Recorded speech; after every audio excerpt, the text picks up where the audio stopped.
आदरणीय अध्यक्ष महोदय, सबसे पहले तो मैं धन्यवाद करता हूं।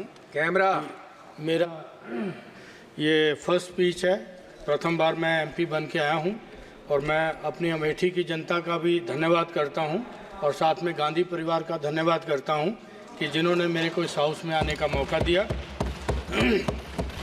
आज ये मैं इस विधेयक भारतीय वायुयान विधेयक 2024 के बारे में बोलने के लिए खड़ा हुआ हूं और मैं इसका, क्योंकि मेरी कॉन्स्टिट्यूंसी के अंदर ही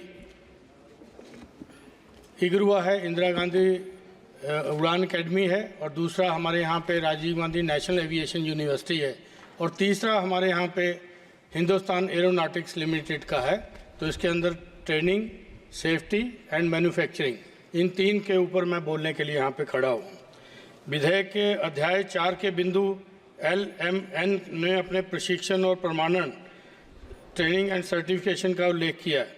इसमें मैं सरकार का ध्यान इस पर आकर्षित भी करना चाहता हूं, क्योंकि ट्रेनिंग की बात है तो हमारे इगरुआ के अंदर 1570 पायलट अब तक देश को उन्होंने दिया, जो कि विभिन्न एयरलाइंस के अंदर अपनी सेवाएं दे रहे हैं, और भारतीय सेना के विभिन्न अंगों को भी वहाँ के को पायलट की ट्रेनिंग हमारे इंस्टीट्यूट के द्वारा मिली है।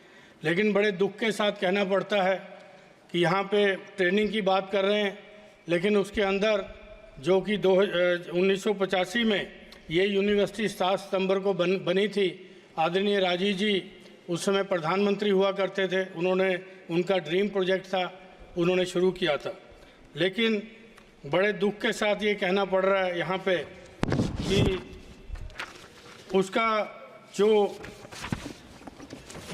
ग्रांट है 2015 से, उसकी ग्रांट अभी तक नहीं दिया, जबकि पार्लियामेंट कमेटी जो कि डेरेक ओब्रायन के नेतृत्व में बनी थी, उनकी चेयरमैनशिप में, उन्होंने 2018 में अपनी रिपोर्ट भी सबमिट किया था पार्लियामेंट को, लेकिन उसके बावजूद भी, उनकी रिकमेंडेशन के बावजूद भी उसको ग्रांट नहीं दिया गया। क्योंकि इगरुआ जो है बहुत ही प्रतिष्ठित प्रशिक्षण संस्थान है, तो लेकिन उसका हालात जो है कि सेफ्टी के बारे में अगर बात करेंगे तो सेफ्टी का ये हाल है वहाँ पे, क्योंकि ग्रांट की वजह से वहाँ पर जो एयर ट्रैफिक कंट्रोल सिस्टम है, वहाँ पे जो ज़रूरी इंस्ट्रूमेंट हैं उसके, वो भी वहाँ पे इंस्टॉल नहीं हो रहे, क्योंकि उनका कैलिब्रेशन नहीं हो पा रहा।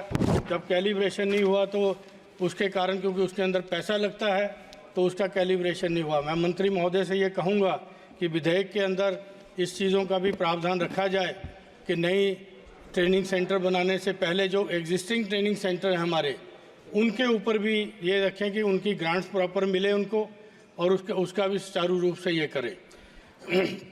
और सबसे बड़ी दुर्भाग्य की बात यह है कि 2018 से वहाँ कोई रेगुलर डायरेक्टर नहीं है, और एक टेक्नीशियन को उन्होंने बीच में चार्ज दे दिया, जो कि सेफ्टी के लिहाज से भी बहुत गलत है कि एक टेक्नीशियन कैसे फ्लाइंग की उसको नॉलेज होगी। उसी का परिणाम है कि 2019 से लेके 2023 तक 4 एयरक्राफ्ट वहाँ पे क्रैश हुए हैं, जिसके अंदर 3 बच्चों की वहाँ पे मौत हुई है। तो ये सेफ्टी के नॉर्म्स की बात है, तो इसका भी माननीय मंत्री जी संज्ञान लेंगे, क्योंकि एग्जिस्टिंग जो हमारे हैं उनके ऊपर भी ध्यान दीजिए, बाकी नए तो जो खोलने हैं आप खोलिएगा ही उसको। और इसके बाद सबसे बड़ा दुर्भाग्य एक और है, क्योंकि मेरे क्षेत्र के अंदर ये Rajiv Gandhi national aviation university भी स्थापित हुई थी, जो पार्लियामेंट एक्ट 2013 के तहत वहाँ पे स्थापित हुई थी, लेकिन पहला वीसी 2016 में वहाँ पे अपॉइंट हुआ। उसके बाद 2017 में भवन बन के तैयार हुआ। 2018 में जो कंपनी KPMG को पेनल्टी लगाई गई थी डिले करने के लिए, लेकिन दुर्भाग्य की बात है कि उसी कंपनी का पार्टनर बाद में जॉइंट सेक्रेटरी हो गया गवर्नमेंट ऑफ इंडिया में, मिनिस्ट्री ऑफ सिविल एविएशन में, और उसी यूनिवर्सिटी का वो एक्टिंग वाइस प्रेसिडेंट भी हो गया।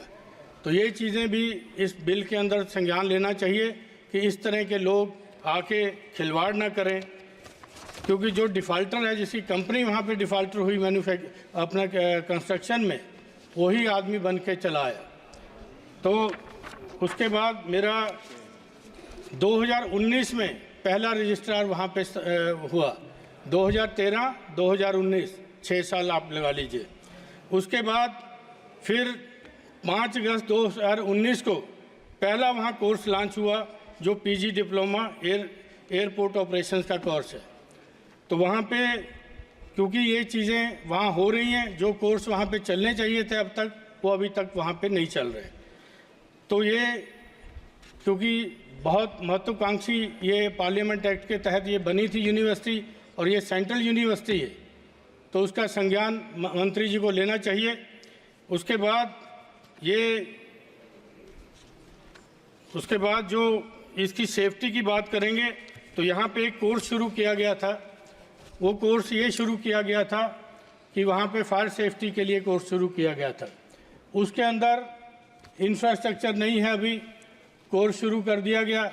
उसमें एक बच्चे की जान चली गई क्योंकि एम्बुलेंस अवेलेबल नहीं थी, मेडिकल फैसिलिटीज़ अवेलेबल नहीं थी, उसको जाने में देर हुई। महाराष्ट्र का लड़का था 17 का, वो वहाँ पे 22 साल का बच्चा वहाँ पे डेथ हो गई। तो ये चीज़ें जब सेफ्टी की बात हम करते हैं तो ये चीज़ें भी साथ आती हैं कि इनके ऊपर भी इस वायुयान उसमें शामिल किया जाए इन चीज़ों को। उसके बाद मैं आपको ये बताता हूँ कि यूनिवर्सिटी का स्टेटस जो हो गया, फैकल्टी भी अभी कुछ नहीं है क्योंकि GMR के साथ जॉइंट वेंचर करके कोर्सेज शुरू किए गए थे, तो अभी उसकी भी स्थिति पूरी है नहीं कि कैसे क्या करेंगे। उसके बाद लास्ट के अंदर मैं सिर्फ ये कहना चाहता हूँ कि यहाँ पे जो क्योंकि हमारे लीडर प्रतिपक्ष ने 2A का किया था, A1 A2, जिसकी मैं बात कर रहा हूँ वो A3 का नाम दे देते हैं क्योंकि संसद में शायद नाम नहीं लिया जाता, तो वो भी उसका नाम भी A से ही शुरू होता है। तो वो जिस आदमी ने इतना यहाँ पे वो किया, करप्शन किया और बाद में VC एक्टिंग VC बना और joint secretary government of India बना। उसके बाद यहाँ पे दूसरा ये था, यहाँ पे क्योंकि मेरे यहाँ पे हिंदुस्तान एरोनॉटिक्स लिमिटेड की भी फैक्ट्री है, उसके अंदर मैं ये जानना चाहता हूँ कि इस विधेयक के अंदर क्योंकि ये जो प्राइवेट प्लेयर्स की बात चल रही है, क्या ये HAL को भी उसका मैन्युफैक्चरिंग का काम देंगे या प्राइवेट प्लेयर्स उसके अंदर आएंगे? क्योंकि HAL की अभी वर्तमान जो स्थिति है वो बहुत अच्छी नहीं है क्योंकि वहाँ पे काम की कमी है। तो ये है कि अगर वो पब्लिक सेक्टर है तो उसको भी काम दिया जाए।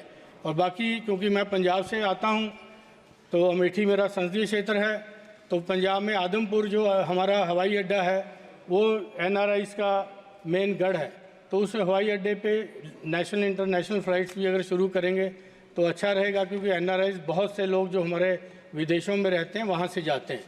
तो मैं दूसरा हमारा फुर्सतगंज का जो सिविल एयरपोर्ट बनाने की बात थी उसका भी काम चल रहा है, लेकिन इतनी धीमी गति से चल रहा है काम कि अगर उसको भी पूरा करेंगे तो हमारे अमेठी और रायबरेली, प्रतापगढ़, ये तमाम जिलों के लोगों को लाभ होगा। आप धन्यवाद महोदय जी, आपने मेरे को बोलने का दिया। धन्यवाद। धन्यवाद।